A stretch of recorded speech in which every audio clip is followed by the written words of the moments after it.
मोगरे के पौधे को तेज़ी से बढ़ाने और ज़्यादा फ्लावरिंग लेने के लिए मार्च का महीना सबसे इम्पॉर्टेंट होता है। मार्च के मंथ में यदि आपने अपने मोगरा को अच्छे से फीड कर दिया तो आप अपने मोगरा पर सालों भर फ्लावरिंग ले पाएंगे। मोगरे के पौधे को डोरमेंसी से बाहर आने के बाद एक अच्छे से आप यूँ कह सकते हैं फीडिंग की ज़रूरत होती है, अच्छे पोषक तत्वों की ज़रूरत होती है। लास्ट 2 या 3 वीडियो में मैंने बताया है, यदि आपने नहीं देखा है तो लिंक डिस्क्रिप्शन में है, आप जाकर देख सकते हैं। मोगरे के पौधे पर कटाई छटाई और यूँ कह सकते हैं कि कंप्लीट केयर के लिए स्प्रिंग से लेकर के फागुन तक यानी कि मार्च तक सबसे अच्छा टाइम होता है, क्योंकि उसके बाद आपका मोगरा फ्लावरिंग शुरू कर देता है। चलिए, इस श्रृंखला में सबसे पहली चीज़ हम ये देखते हैं कि मोगरे की मिट्टी कैसी होनी चाहिए। क्या परफेक्ट सॉइल मीडिया होना चाहिए जिससे आप अपने मोगरे के पौधे को सूखने से बचा सकते हैं। यदि आपके मोगरे का पौधा पीला हो रहा है यानी पत्तियां पीली हो रही हैं, मतलब कि आपके पौधे में मैग्नीशियम की, कैल्शियम की कमी है। मोगरे पर न्यू शूट्स आना शुरू हो चुका होगा क्योंकि सबके रूट्स एक्टिवेट हो गए हैं जब से आपने प्रून किया है। यदि अभी तक आपने प्रून नहीं किया है तो अपने मोगरे के पौधे को आप कटिंग कर सकते हैं, डीप प्रूनिंग कर सकते हैं। सॉइल मीडिया की जहाँ तक बात है, हमेशा वेल ड्रेन सॉइल होनी चाहिए और यदि न्यू पौधा आप लगा रहे हैं तो 50% गार्डन सॉइल में 30% आप सैंड या फिर कोकोपीट मिला सकते हैं। बाकी के रेशियो में कंपोस्ट मिला लीजिए, जिससे कि पौधा सालों भर अच्छी फ्लावरिंग करता रहेगा। पॉट साइज़ की बात करें तो यदि आप कंटेनर गार्डनिंग करते हैं तो मोगरे को 8 से 10 इंच के कंटेनर में बहुत अच्छे से लगा सकते हैं। यदि पहले से मोगरे का पौधा आपके यहाँ है और न्यू शूट्स आ रही हैं, वो न्यू शूट्स जले ना और जो नए नए स्टेम निकल रहे हैं वो सूखे ना, इसके लिए सबसे पहली चीज़ ये ध्यान रखनी है कि सॉइल को मॉइस्ट बनाकर रखना है। यदि सॉइल को कुछ इस तरीके से आप ड्राई रखेंगे तो हो सकता है कि जो नए शूट्स आपको दिख रहे हैं ये 2-4 दिनों में जलने लगें। और ये बहुत ही कॉमन प्रॉब्लम है जो बहुत लोग फेस करते हैं कि नए नए शूट्स आते हैं लेकिन वो जलने लगते हैं। तो सबसे पहली चीज़ है कि डेली वाटरिंग करेंगे। अब आप मार्च में अपने पौधे को डेली वाटरिंग करेंगे। अप्रैल के बाद से 2 टाइम वाटरिंग चाहिए होगा, सुबह और शाम। दूसरी इंपॉर्टेंट चीज़ है, मोगरे पर हल्की गुड़ाई कीजिए। 15 दिनों पर एक बार कर सकते हैं। ये गुड़ाई सिर्फ इसलिए करना है कि मिट्टी बहुत ज़्यादा सख्त ना हो और मिट्टी जो है लचीली बनी रहे, फ्लेक्सिबल रहे, जिससे कि जड़ों का विस्तार हो सके, क्योंकि मोगरे के पौधे को अभी एक्सपेंशन की ज़रूरत है, विस्तार की ज़रूरत है। अगली इंपॉर्टेंट चीज़ है, यदि कटिंग लगाना चाहते हैं मोगरा की तो ये बिल्कुल सही टाइम है। स्प्रिंग के बाद इसकी कटिंग लग सकती है। देखिए, इतनी छोटी सी कटिंग को मैंने मिट्टी में दबा दिया था। मतलब बहुत पतली सी स्टेम नहीं चाहिए, न्यू स्टेम नहीं चाहिए, थोड़ी सी पुरानी स्टेम होगी तो बहुत जल्दी ये ग्रो होने लगेगा। लेकिन एक प्रॉब्लम आती है, पौधा जब ग्रो हो जाता है उसके बाद इसके शूट्स जलने लगते हैं। एक बार जब पौधे में न्यू शूट्स आने लगे तो पानी डालना बंद कर दीजिए, तो आपके पौधे की जो न्यू शूट्स हैं वो जलेंगी नहीं। मैं इसी में नीचे में दबा देती हूँ ताकि ऊपर से पेड़ की छाया मिल सके और पौधे को ज़्यादा धूप ना लगे। तो मोगरे की कटिंग आप आसानी से लगा सकते हैं। चलिए, फर्टिलाइज़र की बात करते हैं। ये फर्टिलाइज़र आप देखिए, इसका घरेलू विकल्प भी मैं आपको बताऊंगी।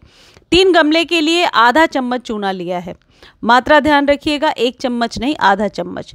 ये कैल्शियम से भरपूर होता है और ये जो चूना है जो पान के दुकान पर मिलता है, ये आपके मोगरे के पौधे के लिए या यूँ कह लें जितने भी वाइट वाले फ्लावर्स होते हैं उनके लिए एक उपयुक्त खाद होता है जो आपको कम से कम 45 डेज़ पर रिपीट करना है।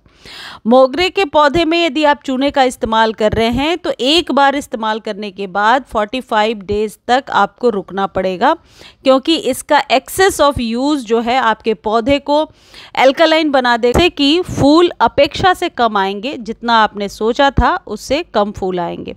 अब यह है कैल्शियम नाइट्रेट की गोलियां। कैल्शियम का एक बहुत ही अच्छा स्रोत है। नर्सरी पर आपको ये बहुत आसानी से 100 रुपये के अंदर ही मिल जाएगा। ये जो कैल्शियम नाइट्रेट है ये नर्सरी वाले भी इस्तेमाल करते हैं, उनसे पूछ कर ही लिया था मैंने। और ये सारे अपने उन पौधों को दीजिए जो जिन पौधों पर न्यू शूट्स आ रहे हैं और शूट्स जल जाते हैं, जैसे गुलाब है, मोगरा है या गुड़हल है, या फिर आपने न्यू लगा रखा है। आप चाहें तो डायरेक्टली सॉइल में भी दे सकते हैं। डायरेक्टली 1 चम्मच में कम से कम 10 दाने होने चाहिए और आपके 8 से 10 इंच के कंटेनर के लिए काफ़ी रहेगा। लेकिन मैं घोल कर दे रही हूँ क्योंकि मुझे वाटरिंग करनी है अपने पौधे को। तो यदि मैं इसको पानी में घोल करके देती हूँ जो ईजिली सॉल्युबल है, तो रूट्स तक ये जल्दी पहुँच जाएगा। अब बात यह है कि यदि आप अपने पौधे को घना बनाना चाहते हैं तो इसको बहुत आसानी से ऐसे थोड़ी थोड़ी प्रूनिंग किया करें। ये मैं इसलिए कर पा रही हूँ क्योंकि न्यू शूट्स आने लगी है। अब मान लीजिए पौधा आपका बहुत छोटा है और अभी न्यू शूट्स नहीं आ रही हैं, तो आपको वेट करना पड़ेगा बुशी बनाने के लिए। कम से कम 2 इंच न्यू शूट्स निकले, उन्हें ही कट कीजिए। और मोगरे के पौधे को इस कैंची की सहायता से बहुत ही बढ़िया घना बनाया जा सकता है, क्योंकि मोगरे पर जितनी ज़्यादा आप प्रून करते हैं, जितनी ज़्यादा आप कटिंग करते हैं, आप पौधे पर ग्रोथ उतनी अच्छी ले पाएंगे। क्योंकि प्रूनिंग के बाद पौधे की जो एनर्जी होती है, जो हार्मोनल एनर्जी है, वो एक्टिवेट हो जाती है और पौधा न्यू शूट्स निकालने लगता है। पूरे दिन के सनलाइट में रहने वाला पौधा है। और एक चीज़ और है, कई लोग लिख रहे हैं कि पत्तियां पीली हो रही हैं, तो ये जो खाद है ये आपके पौधे की पत्तियों को पीले होने से बचाएगा। लेकिन यहाँ ध्यान देने वाली बात यह है कि यदि पत्तियां पुरानी हैं तो ये बहुत ही नेचुरल फेनोमेना है कि वो पत्तियां गिरेंगी ही, उसके लिए आपको परेशान होने की ज़रूरत नहीं है। न्यू शूट्स आ रहे हैं कि नहीं, इस बात पर फोकस कीजिए। इस तरीके से इसे 3-4 घंटे छोड़िए ताकि ये बहुत अच्छे से घुल जाए। आप बाद में इसे 1 लीटर पानी में मिलाइए और अपने तीनों पौधों को दे दीजिए। यदि डायरेक्टली देते हैं, मान लीजिए इसमें 3 हिस्सा करके मैं अपने पौधे को देती हूँ, तो फिर ऊपर से पानी आप नॉर्मल दे दीजिए और पूरे दिन के सनलाइट में रख दीजिए। अब ये जो कैल्शियम नाइट्रेट वाली जो गोली है, इसे आप 15 दिनों पे रिपीट कर सकते हैं अभी, और लेकिन चूना जो है इसको आप 45 डेज़ पर रिपीट करेंगे। अब यदि आपके पास कैल्शियम नाइट्रेट नहीं है तो आप चावल के पानी को इसकी जगह पे इस्तेमाल कर सकते हैं। चावल को धोने के बाद जो पानी बच जाता है, यानी कि हम खाना बनाने के पहले राइस को वॉश करते हैं, जो वॉश्ड वाटर निकल रहा है वो कैल्शियम का एक बहुत अच्छा स्रोत है और उसका इस्तेमाल आप करके देखिए। आप रिज़ल्ट ज़रूर शेयर कीजिए और आप बताना कि वो कितना आपके पौधे के लिए पावरफुल खाद बनकर तैयार हुआ है। उसे कुछ नहीं करना, बस डायरेक्टली आप अपने मोगरा में डालते जाइए। डेली पानी की जगह पे वो डाल सकते हैं, 2-4 दिनों के गैप पर भी डाल सकते हैं और आप देखना रिज़ल्ट बहुत ही अच्छा होगा। आप चाहे तो उसे छान करके स्प्रे कर सकते हैं। मुझे उम्मीद है जानकारी आपको अच्छी लगी होगी। धन्यवाद।